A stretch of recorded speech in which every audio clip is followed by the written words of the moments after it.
같이 오늘 보실 하나님의 말씀은 누가복음 17장 5절에서 10절, 또 누가복음 5장 1절부터 11절인데 오늘은 누가복음 17장 5절만 읽겠습니다. 그리고 누가복음 5장은 같이 계속해서 읽겠습니다. 누가복음 17장 5절. 이것이 우리의 주제 구절이기 때문에 꼭 여러분이 잊지 않도록 계속해서 이 시리즈 설교를 할 동안 계속해서 반복할 것입니다. 자, 5절 같이 읽겠습니다. 시작. 사도들이 주께 이르되 우리의 믿음을 정대시켜 주옵소서 하니. 그 다음에 누가복음 5장 1절부터 11절입니다. 누가복음 5장 1절부터 11절.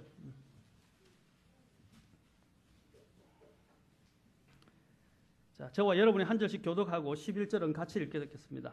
제가 먼저 선독하겠습니다. 사람들이 그분께 몰려와 하나님의 말씀을 들으려 할 때에 그분께서는 게네사렛 호숫가에 서서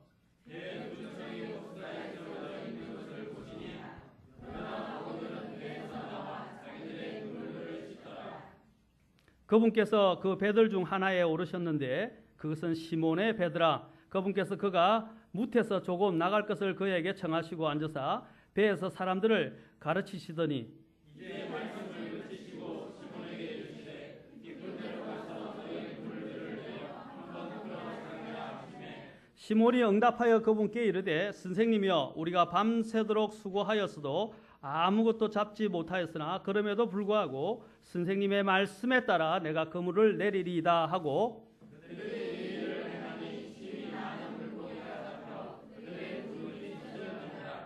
그들이 다른 배에 있던 동료들에게 손짓하여 그들이 와서 자기들을 도와주기를 바라니 그들이 와서 두 배에 채우매 배들이 가라앉으려 하더라.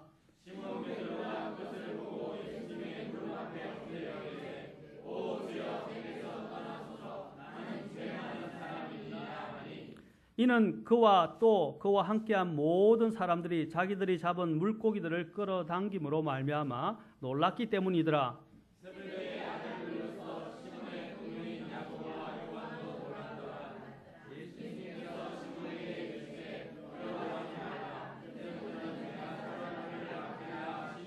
11절 같이 그들이 자기들의 배들을 무태되고 모든 것을 버린 채 그분을 따르니라. 기도하겠습니다. 하나님 아버지, 오늘 이 시간 또한 이 말씀을 통해서 주시고자 하는 것을 귀 기울여 듣게 하여 주시고 우리의 마음으로 받아들일 수 있도록 도와주시고 이것을 통해서 하나님의 생명의 능력을 통해 또한 당당하게 살아가는 그리스도인의 삶이 될 수 있도록 도와주십시오. 오늘 이 시간 주님께서 우리의 모든 영광의 초점이 되시고 우리의 마음들이 주님께 집중되게 하시고 악한 마귀들이 우리의 생각에 틈타서 주의 말씀을 앗아가지 않도록 도와주시기를 원합니다. 저는 부족합니다. 주님 이 시간 도와주셔서 주님의 능력만이 그리고 주님의 영광만이 나타날수록 인도해 주옵소서. 모든 것을 의탁하오며 예수님의 귀한 조남을 받들어 기도하옵나이다. 아멘. 앉으시겠습니다. 지난 시간에 이어서 계속 저는 순종에 대해서 좀 더 말씀을 드리고자 합니다. 제가 성경에서 순종이라는 것에 대한 정의에 대해서 좀 피력을 했습니다. 그리고 또한 어떻게 해야 순종하는 믿음을 가질 수 있는가에 대해서 말씀드리면서 지난 시간에 주보를 보면 알 수 있습니다. 그렇죠? 먼저 주저하고 내키지 않는 순종을 우리에게서 제거해야 한다. 우리에게는 항상 주저하고 그 하나님의 말씀에 대해서 판단하고 또 하나님의 말씀에 대해서 의심하는 그런 마음들이 항상 있어요. 그런데 하나님께서 말씀하실 때는 뭐라고요? 주저하거나 내키지 않는, 그리고 나의 판단과 경험과 생각을 다 바로 즉각 내려놓고 의심 없이 하나님의 말씀에 즉각 순종해야 합니다. 그리고 순종을 하게 되면 믿음이 성장합니다. 그리고 순종은 주 예수님의 권능과 순종의 기적을 체험할 수 있게 만들어지고, 그래서 우리는 그 순종을 통해서 믿음이 정대되어지고, 믿음의 또한 정대를 통해서 또 어떻게 됩니까? 순종의 능력을 더 갖게 되는 것입니다.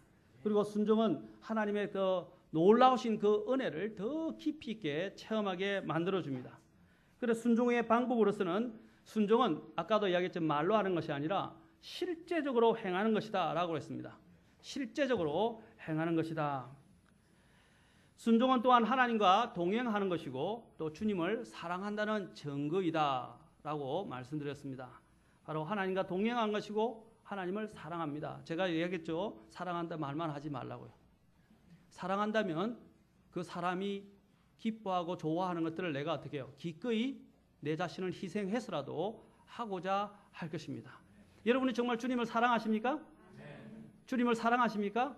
그러면 주님의 말씀에 따라 행하게 되고 또 행함으로 인해서 기쁨을 얻게 되고 평안을 얻게 되고 또 그것을 통해서 나의 믿음이 더 정대되어지고 또 순종의 능력이 더 커지게 됩니다. 그리고 또한 순종은 하나님의 명령이 어떤 것이든 무엇이든 간에 준행하는 것이다 했습니다. 그리고 오늘은 믿음의 순종에 대해서 좀 더 살펴보도록 하겠습니다. 자, 믿음의 순종.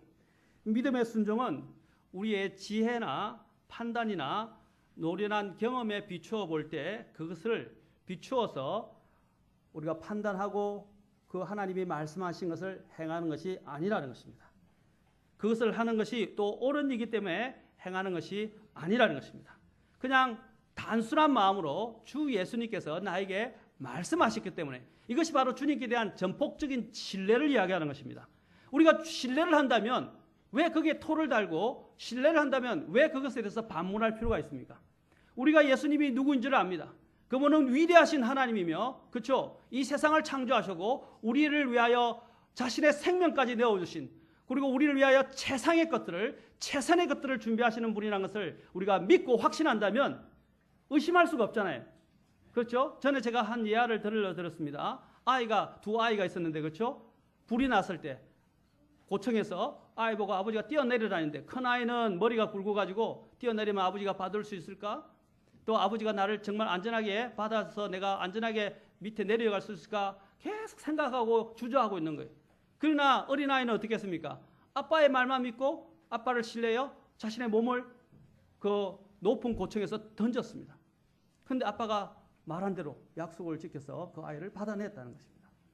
그렇죠? 그런데 뛰어내리지 못한 아이는 어떻게 됐을까요? 그 결과는 뻔하지 않습니까? 그것이 전적인 신뢰입니다. 신뢰. 때로는 이 믿음의 아이들을 함께 이렇게 청소년 캠프에 가면 믿음의 이렇게 공동체 훈련 같은 걸 하는데 어떤 걸 하냐면 또 이런 것들을 해요. 이렇게 이런데 높이 이렇게 의자에 올라가가지고 의자에서 자 뒤에서 받쳐줄 테니까 너는 믿고 무조건 너의 몸을 맡겨보라 이렇게 맡기는 이런 훈련도 이렇게 해요. 애들한테. 근데 애들이 어떤 애들은 바로 몸을 맡기지 못하고 발을 이렇게 한다든지 아니면 막 주제가 하지도 못하는 아이들도 있어요. 왜 그렇습니까? 분명히 뒤에 여러 사람이 분명하게 확실히 자신의 몸을 맡기고 내던져도 받아줄 수 있다는 믿음이 필요합니다. 믿음이 있다면 어떻게 해요? 과감하게 자신의 몸을 던지게 될 것입니다. 그러나 그런 믿음이 없으니까 신뢰가 없으니까 혹하다가 다칠 수 있을까? 못 받으면 어떻게 하나? 이렇게 생각되게 시작하면 맡길 수가 없어요. 마찬가지입니다. 순종이라는 것입니다. 바로 우리 하나님이 어떤 분인가를 알고 내 자신을 전적으로 맡기는 행위입니다. 그래서 맡기기 때문에 내가 주님이 명령하신 것을 그대로 이행하는 것입니다. 하나님께서는 하나님의 말씀에 순종하라고 하셨지 하나님의 말씀을 분석하라고 말씀하시지 않으셨습니다. 주님이 말씀하셨다는 근거만으로 우리는 절대 신뢰의 순종을 주님께 드릴 수 있는데 이것이 바로 믿음의 순종이라는 것입니다. 왜 믿음이라는 것이 중요하냐? 신뢰가 없으면 신뢰 없는 순종, 우리가 겉보기에 또한 신뢰 없는 순종을 할 수도 있어요. 마음으로는 동의하지 않는데 무서워서 어쩔 수 없으니까 이것을 하지 않으면 안 되니까 내키지 않는데도 불구하고 순종을 할 경우도 있어요. 그러나 하나님은 가장 무엇보다도 무엇을 보십니까? 우리의 중심을 보십니다. 우리의 마음을 보시는 분이에요. 그리고 그 안에 하나님이 믿음이 있는가를 하나님은 확인하기를 원하십니다.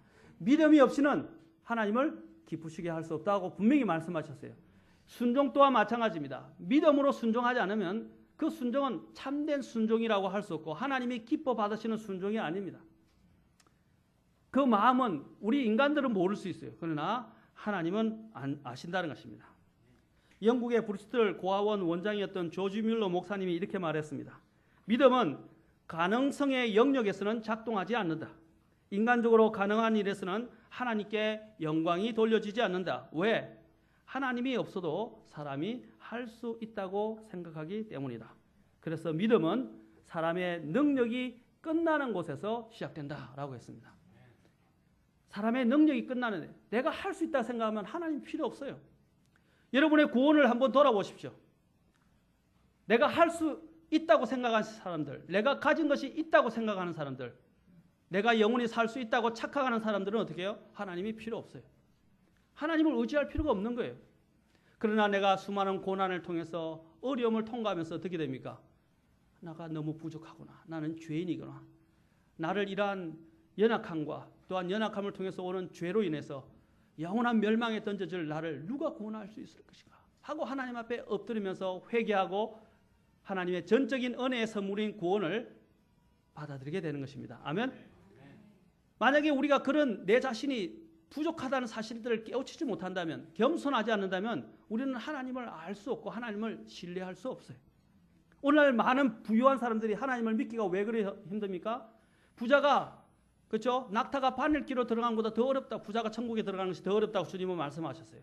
하나님은 부 자체를 하나님께서는 금하신 것이 아닙니다. 무엇이 문제입니까? 그 부를 탐하고 부를 신뢰하는 사람의 마음을 주님은 말씀하고 계신 것입니다. 가진 것이 있기 때문에 그 사람들은 천국에 대한 소망을 가질 수가 없고 구원에 대한 열망을 가질 수가 없는 것입니다. 그렇지 않습니까? 오늘 여러분들이 어떻게 해서 구원을 받았습니까? 내가 할 수 있다고 생각하면 그것은 오산입니다. 그것은 하나님 앞에 나아갈 수 없게 만듭니다. 한 선교사 가족이 아프리카에서 사역을 하고 있었습니다. 어느 날 어린아이들이 뒷뜰에서 혼자 놀고 있는데 갑자기 아빠가 급한 목소리로 아이를 불렀습니다. 얘야! 얼른 땅에 바짝 엎드려라! 그 아이는 대꾸하지 않고 즉각 땅에 엎드렸습니다. 자, 이제 내게 빨리 기어와! 아이는 또 시키는 대로 기어왔습니다. 이제 일어나서 내게 뛰어와! 라고 하니까 그 아이는 아버지의 품으로 달려와 안겼습니다. 그리고 나서야 자기가 놀고 있던 나무를 그 후에 쳐다보았습니다. 거기에는 길이가 5m 되는 무서운 독사가 나뭇가지에 매달려 있었던 것입니다. 만일 그 아이가 아빠에게 내 재밌게 노는데 아빠 왜 그래? 하고 짜증을 냈다 그런다면 어떻게 됐겠습니까? 그 아이는 치명적인 독을 입게 되거나 죽게 될 수도 있었다는 것입니다. 지금 내 재밌게 놀고 있는데 아빠 당장 가야 돼. 아 싫어. 그렇게 했다면 어떻게 되겠어요? 우리는 운명을 한치 앞도 바라볼 수 없었을 것입니다. 그렇지 않습니까? 실제로 저에게도 그런 일이 있었어요. 제가 자녀 교육에 대해서 강의를 한 적이 있었습니다. 그래서 자녀 교육에서 강의를 하는데 그때 이제 부모의 권위와 아이들이 가장 청종해야 될 목소리가 어떤 목소리인지 아십니까? 엄마 아빠의 목소리예요. 엄마 아빠의 목소리에 권위를 두고 엄마 아빠의 목소리를 신뢰하고 엄마 아빠의 목소리를 그 어떤 것보다 중요시 여기는 훈련이 아이들에게 있어야 합니다. 그런데 참 힘들어요. 이것을 해내서 아이들이 그렇게까지 적응될 때까지는 시간이 많이 걸립니다. 시간이 많이 걸려요. 일관성 있게 그것을 해야 됩니다. 왜냐하면 실제로 아까 같은 이러한 사례와 마찬가지로 제가 실제로 겪었던 일 중에 하나는 그 아이를 그렇게 제가 강의를 하고 그 부모가 아이들 훈련을 시켰어요. 근데 아이가 막 뛰어다니다가 이제 주차장에 나왔어요. 차 주차장에. 나왔는데 좀 넓은 주차장에 차가 좀 빨리 달리는 곳이 있었어요. 그 주차장에 아파트에 있는데 주차장에 나왔는데 아이가 막 놀다가 막 자기도 모르고 앞을 안 보고 차가 오는 줄을 모르고 뛰어나가기 시작한 거예요. 근데 그 아빠가 야 거기 서! 이렇게 하니까 그 아이가 갑자기 발을 탁 멈췄어요. 바로 몇 센치 앞으로 차가 확 지나가 버렸어요. 그래서 그 아이는 생명을 보존했습니다. 만약에 그 아이가 엄마 아빠가 이야기한다 가지 마라고 하는데 자기 엄마의 아빠의 말을 무시하고 뛰어 들어갔다면 어떻게 되겠어요? 큰 변을 당했을 것입니다. 바로 이것입니다. 우리는 우리의 이해를 뛰어넘는 하나님의 명령에 대하여 내가 이해하려고 분석하려고 하지 마시고 그냥 하나님 앞에 단순한 마음으로 맡겨보십시오. 하나님은 우리에게 최선을 주시고자 하시고 또 가장 좋은 것을 주시고자 하시는 분이십니다. 아멘? 악한 자라도 자기 자식에게 구하는 자식에게 좋은 것을 주신다고 그랬는데 그렇죠? 하물며 하늘에 계신 하나님께서 아버지께서 너에게 가장 좋은 것을 주시지 아니하시겠느냐라고 말씀하셨습니다. 사랑하는 성도 여러분, 하나님의 말씀에 의심이나 판단을 달지 마시고 그냥 단순한 마음으로 믿음을 가지고 순종하시기 바랍니다. 믿음의 순종은 우리의 지혜의 판단이나 노련한 경험에 비추어 볼 때 그것을 하는 것이 옳은 일이기 때문에 행하는 것이 아니라는 것을 알아야 합니다. 그리고 그 주 예수님께서 오히려 그것을 명하셨기 때문에 내가 신뢰하는 그분이 그 말씀이 바로 생명의 법이기 때문에 행하는 것입니다. 하나님의 말씀이 명하시면 예하고 단순한 마음으로 실행하면 되는 것입니다. 그리스도 예수 안에서는 뭐라고 그랬습니까? 예만 있었다라고 말하고 있어요. 주님은 하나님께서 말씀하신 것에 토를 다신 적이 없어요. 이에 타산을 따지고 비교해보고 결과를 재단한 후에 순종하지 말고 우리의 모든 인간적인 관점을 내려놓고 오직 말씀대로 거저 순종하며 따르면 되는 것입니다. 하나님께서는 하나님의 말씀에 순종하라고 하셨지 하나님의 말씀을 분석하라고 하지 않으셨어요. 우리가 하나님의 말씀에 순종하는 유일한 이유는 그것이 하나님의 말씀이기 때문입니다. 이것이 바로 믿음의 순종입니다. 주님이 말씀하셨다는 근거만으로 우리는 절대 신뢰를 가지고 절대 복종할 수 있어야 합니다. 그런데 순종은 하루아침에 이루어지지는 않아요. 순종은 훈련이 필요합니다. 그래서 성경은 그것을 일명 뭐라고 이야기합니까? 경건의 훈련이라고 이야기합니다. 순종도 잘합니다. 그렇죠? 그럼 훈련을 해야 돼요. 하나 훈련하지 않기 시작하면 불순종하면 또 불순종은 또 다른 불순종을 낳게 돼 있어요. 순종은 또 다른 순종을 불러옵니다. 놀랍지 않습니까? 사울의 경우가 그랬어요. 사무엘상 15장 보십시오. 그 앞에서도 보면 사무엘에 대해 하나님께서 말씀하신 것에 대해서 사울이 어떻게 합니까? 계속 거역합니다. 그래서 15장 23절에서 사무엘상 15장 23절에서 사무엘이 사울에 대해서 뭐라고 합니까? 거역하는 것은 뭡니까? 마술제와 같다라고 이야기합니다. 하나님의 음성에 순종하는 것보다 더 중요한 것이 없다는 것입니다.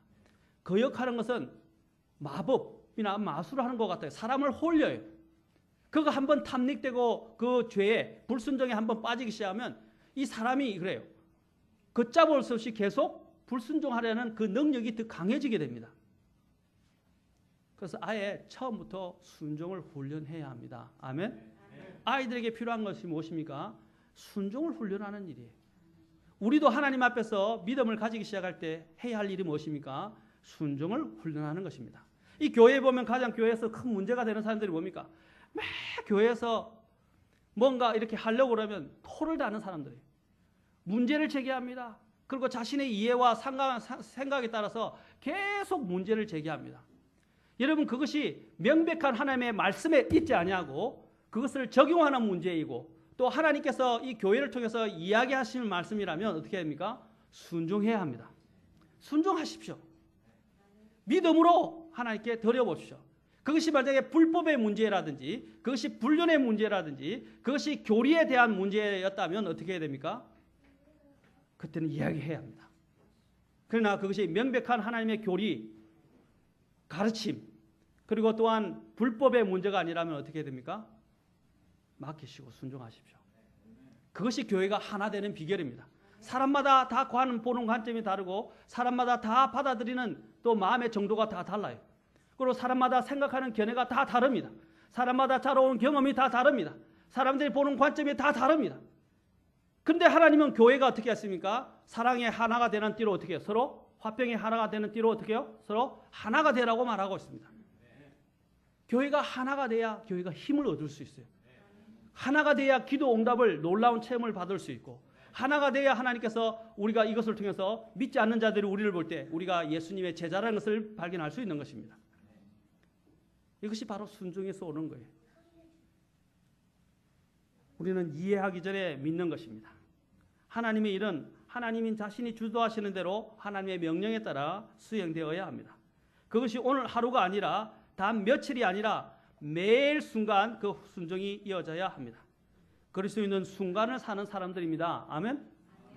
오늘 매 순간을 살아서 오늘이 모이고 오늘이 모여서 내일이 되는 것입니다. 순간순간을 연결해서 사는 사람들입니다.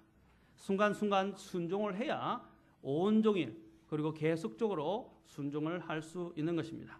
오늘 또 이 본문에 보면 오늘 또 특이한 아주 특별한 말씀을 또 보게 됩니다. 베드로가 뭐라고 말합니까? 말씀에 따라 그물을 내리겠나이다. 말씀에 따라라는 것에 한번 우리가 이 말씀에 따라라는 구절을 한번 묵상해 봅시다. 그 말씀은 어떤 말씀입니까? 그 말씀은 천지를 만드신 말씀입니다. 하나님께서 처음에 빛이 있으라 하니까 순간적으로 빛이 일어났습니다. 빅뱅이 아닙니다. 빅뱅이 아니라 어떻게 해요? 빛이 있으라 하니까 갑자기 빛이 무에서 유로 생겨났습니다. 땅이 나오라 하니까 땅이 생겼습니다.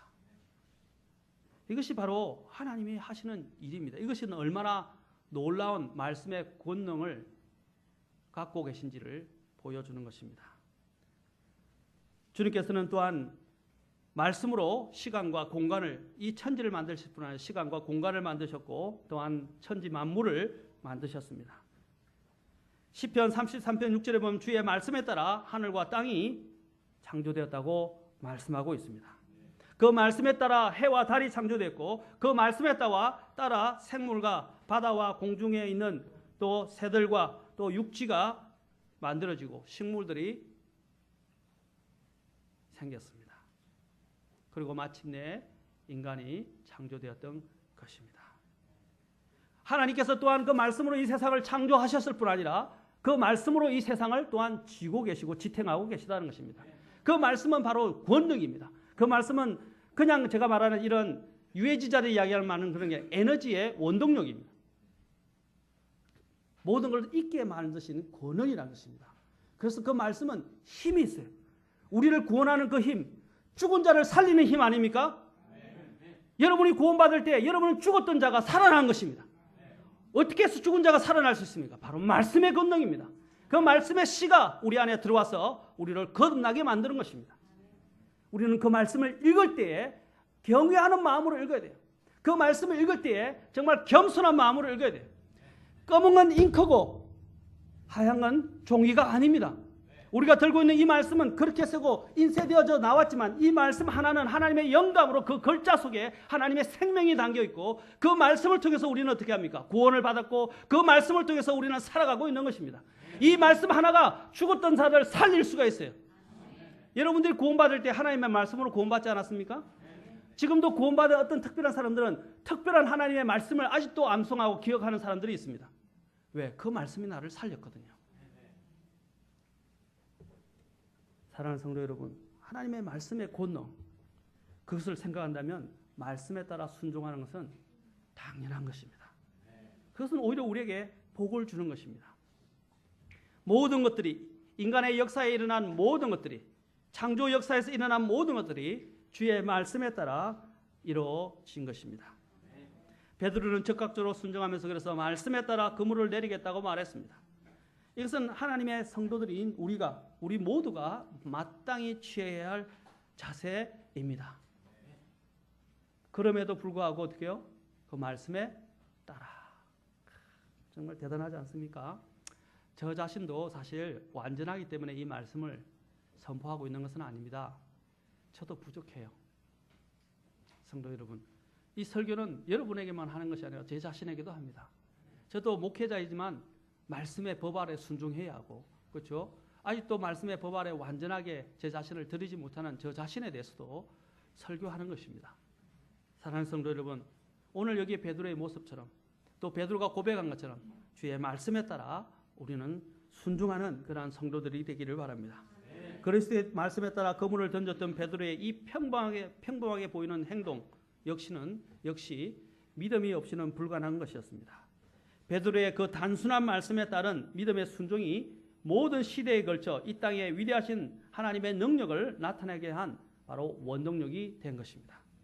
믿음으로 그물을 내린 것과 그렇지 않은 것은 너무나도 차이가 있습니다. 외향적으로 드러나는 것에는 아무런 차이가 없을 수도 있습니다. 그러나 또 당장의 효과가 나타나지 않을 수도 있습니다. 그러나 여러분은 이 일에 무익한 존재임을 깨닫고 온전히 주님을 의지하는 것은 너무나 필요한 것입니다. 하나님은 저와 여러분을 낙심시키기 위해서 아무것도 잡지 못하게 하신 것이 아니라 그 모든 것이 하나님의 은혜를 보여주는 것이며 그것을 통해서 하나님의 권능과 영광을 우리에게 나타내게 하시기 위해서입니다. 아멘. 파라오를 통해서 하나님은 뭘 하셨어요? 파라오가 계속 이스라엘의 발목을 잡았죠. 맞습니까? 이스라엘의 백성이 가자 하는데 안 보내줘요. 처음에는 파라오가 마음이 강팍했어요. 그러나 나중에는 하나님께서 그의 마음을 강팍케 하셨어요. 왜 그렇게 하셨습니까? 하나님의 권능과 영광을 나타내시기 위해서였습니다. 아멘.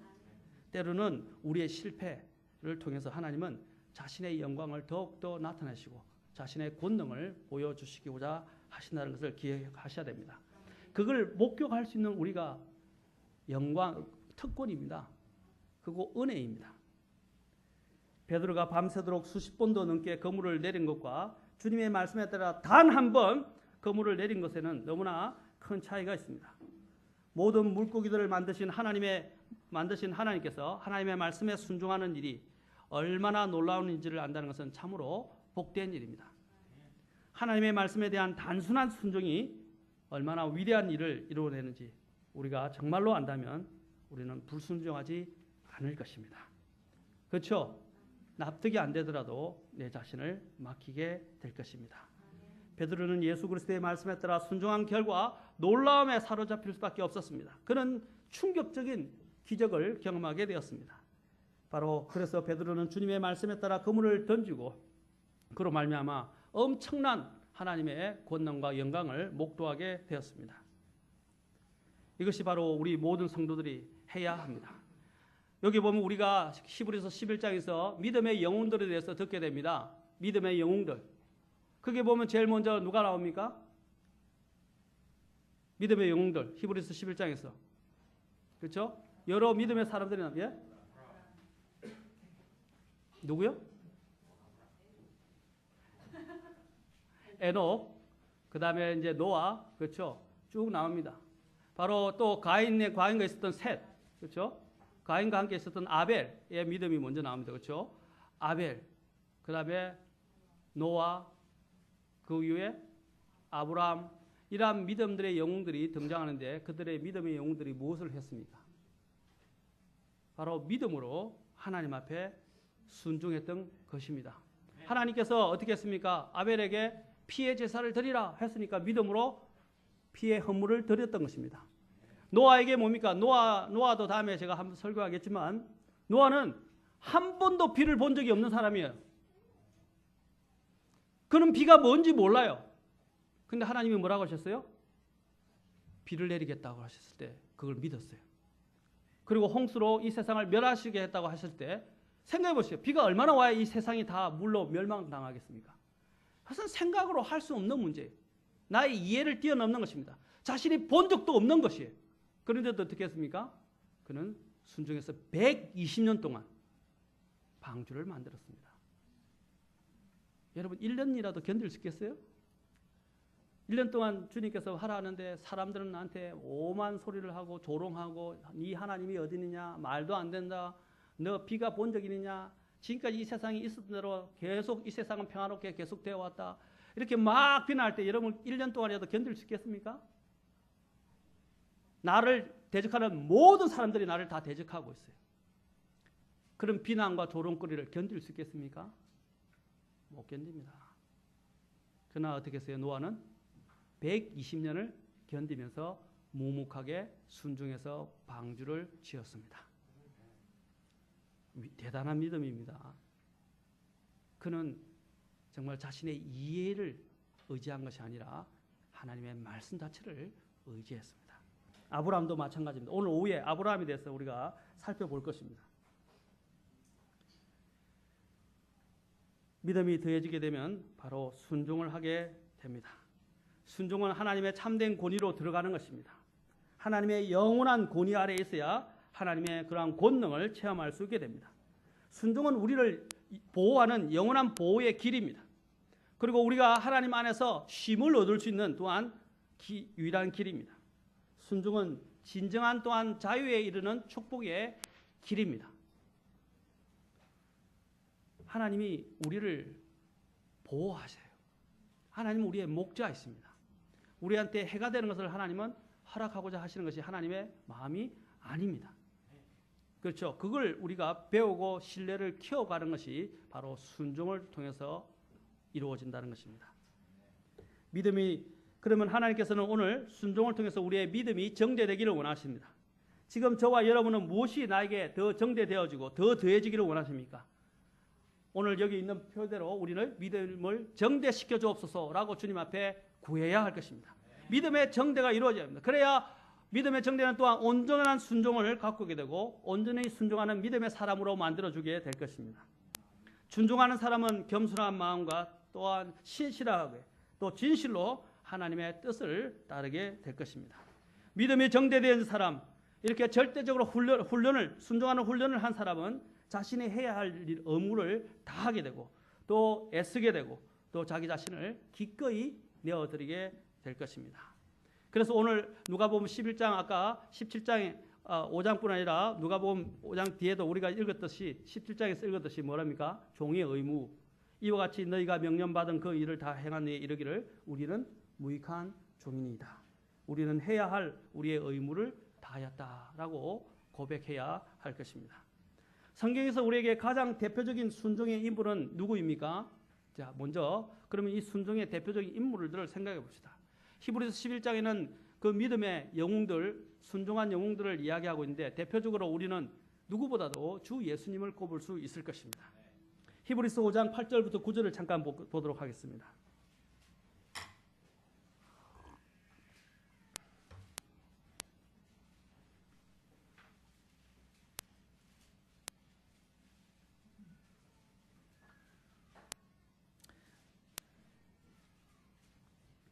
히브리서 5장 8절 9절. 자, 다 찾으셨습니까? 자, 여기 보면 우리 주 예수님이 순종의 모습을 볼 수 있습니다. 8절 9절 같이 읽겠습니다.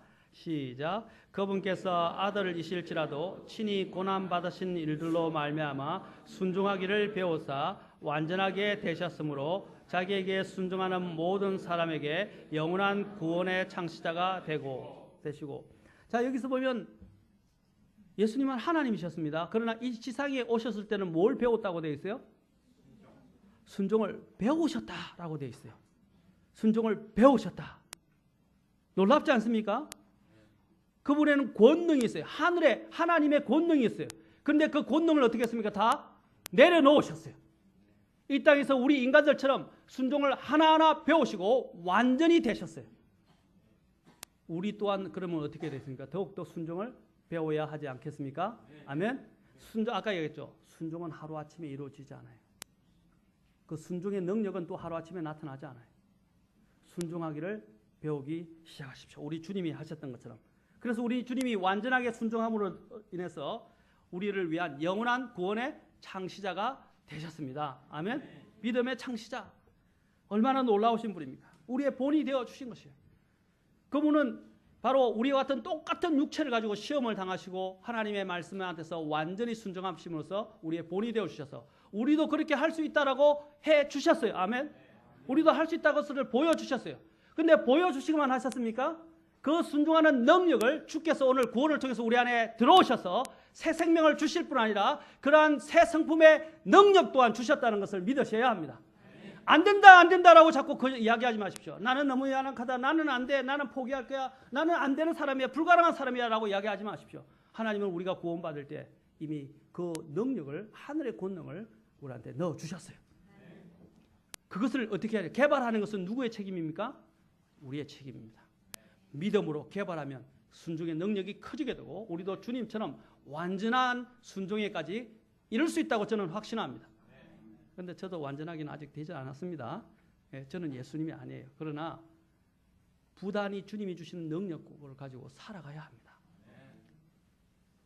여러분 늘 여러분의 발목을 붙잡는 문제가 있지 않습니까? 불순종이나 죄의 문제가 있지 않습니까?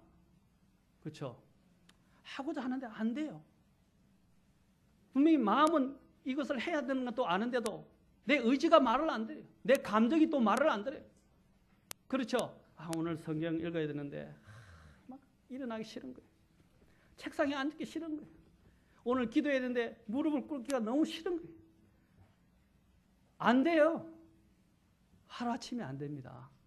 싸워야 합니다. 저는 주님이 주시는 능력으로 주님의 도우심을 구하고 주님의 능력을 힘입어서 어떻게 해요? 싸워서 순종을 훈련시켜야 합니다. 우리 주님은 얼마나 이런 순종의 능력이 있어서 대단하셨는지 주님께서 이제 처음 공생의 사역을 시작했을 때 하늘에 계신 하나님께서 뭐라고 부르십니까? 침례를 받으실 때부터 성경에 3번이나 언급을 하는데 하늘로 보라 하늘로부터 한 음성이 있어 이르시되 이 사람은 내 사랑하는 아들이라 내가 그를 매우 기뻐하노라 했어요. 내 사랑하는 아들이라 기뻐한다. 왜 그런 말씀을 하셨을까요? 주님의 순종하는 모습을 통해서입니다. 하나님께서는 이미 확신하고 계셨던 것입니다. 그리스도께서는 물론 인간을 구원하시기 위해서 오셨습니다. 그러나 좀 더 깊이 있게 이야기하자면 그분께서는 먼저 첫 번째 사람이었던 우리의 조상 아담이 저지른 일들을 다시 원상복구하기 위해서 회복하시기 위해서 하게 하기 위해서 오셨다는 것입니다. 그리고 또한 이 첫 번째 사람 아담의 불순종으로 우리에게 무엇이 찾아왔습니까? 사망이 들어오게 되었어요. 그 사망과 함께 우리에게 저주가 왔습니다. 그러나 둘째 아담이신 예수 그리스도께서는 순종을 통해서 우리에게 생명과 복을 주셨고 나아가서는 순종하는 모든 이에게 모범을 보여준 것입니다. 여러분이 첫 번째 아담 속에 살아간다면 여러분은 죽게 될 것입니다. 두 번째 아담에 속하게 된다면 여러분은 생명을 누리게 될 것입니다. 아멘. 그것이 바로 순종을 통해서 오는 것입니다. 많은 사람은 처음에 태어날 때는 첫 번째 아담에 속합니다. 그러나 두 번째 태어나기 때는 두 번째 아담에 속합니다. 두 번째 아담에 속하지만 우리가 천국에 이를 때까지는 여전히 우리 안에는 본성적으로 첫 번째 아담의 성품과 둘째 아담의 성품이 계속 싸우게 됩니다. 그러면 어떻게 해요? 순종을 배워서 순종의 능력을 키워야 새 사람이 강건해집니다. 그래야 옛 사람을 어떻게 해요? 처리할 수가 있어요. 우리 안에는 구원받았다고 해서 끝이 아니에요. 천국에 갈 때까지는 계속 우리 안에는 두 마음이, 두 성품이 싸운다고요. 두 사람이 싸우고 있어요. 순종의 능력을 가지게 되면 어떻게 해요? 우리 안에는 옛 사람을 우리는 처리할 수 있게 될 것입니다. 오늘 오후에도 이야기했지만 우리의 가장 큰 적은 저는 생각합니다. 사탄도 아니라고 생각해요. 그리고 저는 세상도 아니라고 생각합니다. 가장 큰 적은 나 안에 있는 자아입니다. 옛사람이라는 거예요. 여러분도 아시잖아요. 내가 얼마나 못났는지, 얼마나 죄인인지. 그렇죠? 오늘 마음과 내일 마음이 달라요. 절대로 자기 자신을 신뢰할 수 없습니다. 하나님만 신뢰하십시오. 그래서 로마서 5장 12절부터 15절에 보면 그러므로 한 사람으로 말미암아 죄가 세상에 들어오고 죄로 말미암아 사망이 들어왔나니 이와 같이 모든 사람이 죄를 지었으므로 사망이 모든 사람에게 임하였느니라. 또 5장 18절과 19절에서도 그러므로 한 사람의 범죄로 말미암아 심판이 모든 사람에게 임하여 정죄에 이른 같이 한 사람의 의로 말미암아 거저 주시는 선물이 모든 사람에게 임하여 생명의 칭의에 이르렀나니 한 사람의 불순종으로 말미암아 많은 사람이 죄인 된 것 같이 한 사람의 순종으로 말미암아 많은 사람이 의로운 자가 되리라. 이 불순종은요 놀랍습니다. 여러분 감기 드신 분 계시죠? 감기 들면 어떻게 합니까? 특히 바이러스성 감기는 접촉을 안 하죠. 그렇죠? 접촉을 안 합니다. 감기 들면 밥도 같이 안 먹으려고 그러고 물도 같이 안 먹으려고 합니다. 심지어 가족 관계도 마찬가지입니다. 가족 간에도 마찬가지죠. 왜냐하면 이것이 전염되기 때문입니다. 그러면 다 고통을 받게 돼요. 바로 이 불순종도 마찬가지입니다. 아담 한 사람의 불순종으로 말미암아 온 인류가 다 고통을 받게 되었습니다. 그렇죠? 그리고 다 사망을 맞이하게 되었습니다. 마찬가지입니다. 지금 우리 안에서도 우리가 그리스도인이 되고 난 이후에도 우리의 불순종은 어떻게 합니까? 내 자신만 더럽히는 것이 아니라 다른 사람에게 전이 됩니다. 잘 아셔야 돼요. 그래서 죄를 범했을 때는 하나님이 어떻게 하라고 하셨어요? 우리에게 또 좋은 선물을 주셨어요. 이미 예수 그리스도께서 구원을 주셨을 뿐 아니라 죄를 즉각 자백하면 어떻게 해요? 죄를 깨끗게 해주신다는 것입니다. 씻어주신다는 거예요. 그래서 죄를 지으면 어떻게 해야 돼요? 즉각 자백하십시오. 아멘. 빨리 죄를 처리하십시오. 죄를 처리하지 않고 내가 계속 갖고 있으면 어떻게 해요? 내 마음에 갖고 있고 품으면 하나님께서 기도를 들었지 않을 뿐 아니라 이 죄가 어떻게 해요? 다른 사람에게 전이 됩니다. 전도서 9장 18절 한번 보십시오. 전도서 9장 18절.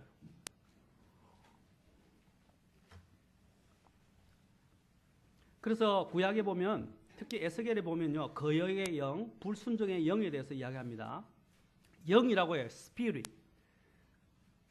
불순종의 영이 있다는 것입니다. 이해하시겠어요? 그 영은 마귀와 함께 이렇게 결탁되어 줄 수 있는 것입니다. 그렇죠? 자, 여기 보면 9장 18절, 전도서 9장 18절 같이 읽어봅시다. 시작. 지혜가 전쟁의 무기보다 나으나 죄인 하나가 많은 선을 파괴시키더니. 죄인 하나가 많은 선을 파괴시킨다. 여러분, 내가 짓고 있는 엄밀한 죄 다른 사람이 모르죠. 그렇죠? 내 가족도 모르고 내 교회도 몰라요. 목사님도 몰라요. 그렇죠? 어떤 분은 목사님한테 그러더라고요. 목사님만 보면 제 죄가 생각나요. 목사님이 저의 죄를 다 꿰뚫고 보고 있는 것 같아요. 하시는 분이 있어요. 저는 모릅니다. 저를 그런 신으로 만들지 마세요. 저는 모릅니다. 하나님 성령께서 제 말을 통해서나 또 저를 통해서 역사하신 것이지 제가 그 여러분이 무슨 죄를 짓고 있는지 엄밀한 죄까지 저는 몰라요. 그렇죠? 그런데 이 엄밀한 죄에 대해서 하나님은 알고 계시고 그것이 영적인 문제라는 것을 이야기하고 그것이 자기 자신에게만 자기 자신을 파괴할 뿐 아니라 어떻게 해요? 다른 사람들까지도 파괴한다고 이야기하고 있습니다. 그리고 많은 것들을 다 희생시킨다는 것입니다. 어떤 부인이 스위스를 여행하다가 어느 날 양무리가 있는 한 목장에 들리게 되었습니다. 목장 안을 거닐다가 그 부인은 목자가 양무리에 둘러싸여 앉아 있는 것을 보았습니다. 목자 옆에 건초더미 위에는 병이 난 듯한 한 양이 양 한 마리가 누워 있는 거예요.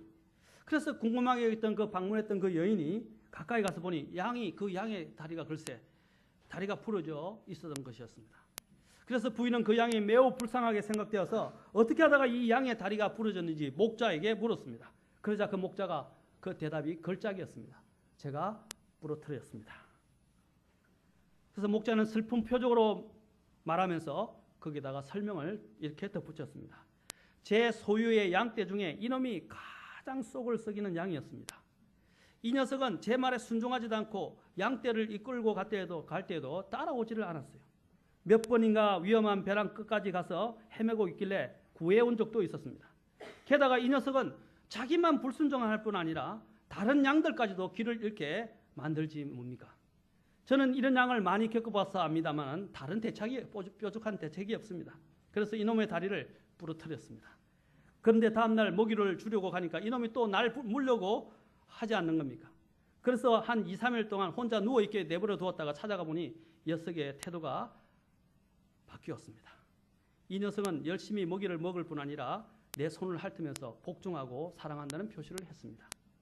제가 장담하건대 이제 이 양이 건강해지고 나아지면 모든 양들 중에서 최고의 모범적인 양이 될 것입니다.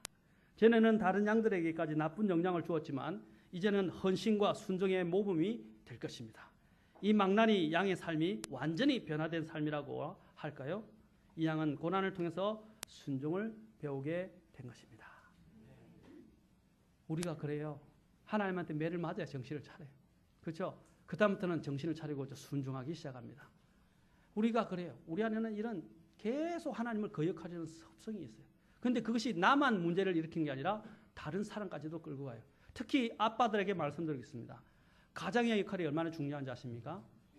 가장이 가장의 역할을 제대로 하지 못할 때, 가장이 가장으로서의 권위를 갖지 못할 때, 가장이 가장으로서의 책임을 하지 못할 때 그 가정에는 가장 큰 영향을 미칩니다. 목회자가 교회에서 목회자의 역할을 제대로 하지 못할 때 어떻게 되겠습니까? 교회에게 큰 위기를 가져오게 만듭니다. 그렇죠? 한 성도가 시험에 들고 문제가 생기는 것보다 한 목자가 시험에 들고 문제가 생기면 어떻게 해요? 교회 전체가 흔들리게 돼요. 집도 마찬가지입니다. 특히 아빠들 잘 생각하십시오. 가정의 책임은 누구에게 물습니까? 하나님은 아빠에게 물으실 겁니다. 아빠에게 물으실 겁니다. 아이 하나님 저는 일하러 가고요. 아내한테 다 맡겼는데요. 아닙니다. 결혼했잖아요. 그렇죠? 하나님은 가정의 머리라고 아빠에게 말씀하셨습니다. 그렇지 않습니까? 아빠들 주의 깊게 생각하셔야 돼요. 이 책임감을 아내에게 전가시키지 마세요. 저 아내가 나로 하여금 그 선악과를 먹게 했습니다. 라고 해도 안 통합니다. 그렇죠? 하나님은 누구의 죄로 말미암아 불순종이 모든 사람에게 임해졌고 사망이 이르다고 되어 있습니까? 이브라고 안 하셨어요. 아담이라고 하셨어요. 아멘. 이브에 대한 책임을 누구에게 물으셨어요? 아담에게. 여러분 아빠들 신중하게 잘 생각하십시오. 아멘. 나중에 하나님 앞에 섰을 때 그 모든 책임을 먼저 아빠에게 물으실 것입니다. 아빠도 너무 진지해 주신 것 같아요. 자, 우리는 불순종한 첫 번째 사람의 피를 이어받았습니다. 그러므로 우리 안에는 불순종의 피가 흐르고 역사합니다. 결과 우리는 죽음을 향하여 모두가 질주합니다. 그래서 사도행전 17장 26절에서는 하나님께서 사람들의 모든 민족들을 한 피로 만드셔서 온 지면에 거하게 하시고 미래에 작정하신 때와 그들을 위한 경계를 거주지의 경계를 정하셨다고 말씀하고 있습니다. 우리가 첫째 아담의 혈통을 안에서 사는 동안에는 우리 안에는 불순종의 자녀들 가운데서 역사하는 불순종의 영을 따라 살게 됩니다.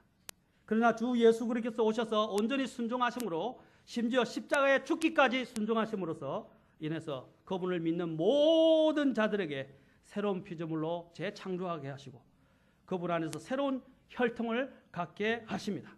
우리는 그리스도의 순종에 의한 그 대속의 사역을 믿음으로 인해서 우리로부터 곧 하늘로부터 다시 태어나는 존재가 된 것입니다. 제가 한 가지 재밌는 것만 말씀드리고 오늘 이 시간 적겠습니다. 여러분 창세기 5장과 마태복음 1장의 계보라고 이야기하는 것을 잘 비교해 보십시오. 사실 보면 킹제임스 성경은 그걸 계보, genealogy 또는 족보라고 말하지 않습니다. 뭐라고 이야기하고 있는지 아십니까? 세대라는 말을 쓰고 있습니다. 여기서 왜 세대라는 말을 썼을까요? 그것은 같은 동일한 생명 계통을 따라 난 사람들을 성경은 뭐라고 하냐면 세대라는 말을 씁니다. 그래서 어떤 말을 세대와 더불어서 어떻게 이야기하냐면 창세기 5장에는 뭡니까? 누가 누구를 낳고 누가 누구를 낳고 했지만 어떻게 해요? 낳고 죽으니라, 낳고 죽으니라, 낳고 죽으니라 계속 나와요. 그러나 마태복음 1장을 보면 어떻게 되어 있습니까? 예수 그리스도의 세대에 관한 책이다 라고 말하면서 뭐라 합니까? 누가 누구를 낳고 하고 죽음이라는 단어가 없어요. 첫 번째 아담의 여러분의 세대 속에 속하게 되면 계보에 속하게 되면 어떻게 됩니까? 여러분 죽을 수밖에 없어요. 그러나 둘째 아담이신 예수님의 세대에 속하게 되면 어떻게 해요? 여러분은 죽음을 맛보지 않게 될 것입니다. 아멘. 죽어도 다시 살게 될 것입니다. 그래서 죽음이 그를 정복하지 못하게 될 것입니다. 아멘. 이것이 바로 우리 주 예수께서 우리를 위해서 해주신 놀라운 일입니다. 그분의 생명의 부활의 권능이 우리 안에 있다는 것입니다. 그 권능을 통해서 우리는 힘입어서 오늘 이 험한 세상을 또 죄된 세상을 넉넉하게 이기면서 살아갈 수 있는 것입니다. 그래서 로마서 8장에는 뭐라고 말씀하십니까? 우리가 다른 이 세상의 모든 정복자들보다 더 나으니라. 아멘. 예수 그리스도 안에서 순종을 배우기 시작하시고 내 이성의 논리에 관계없이 경험에 관계없이 어떻게 합니까? 주님의 말씀에 따라 순종하는 여러분이 되시기를 바랍니다.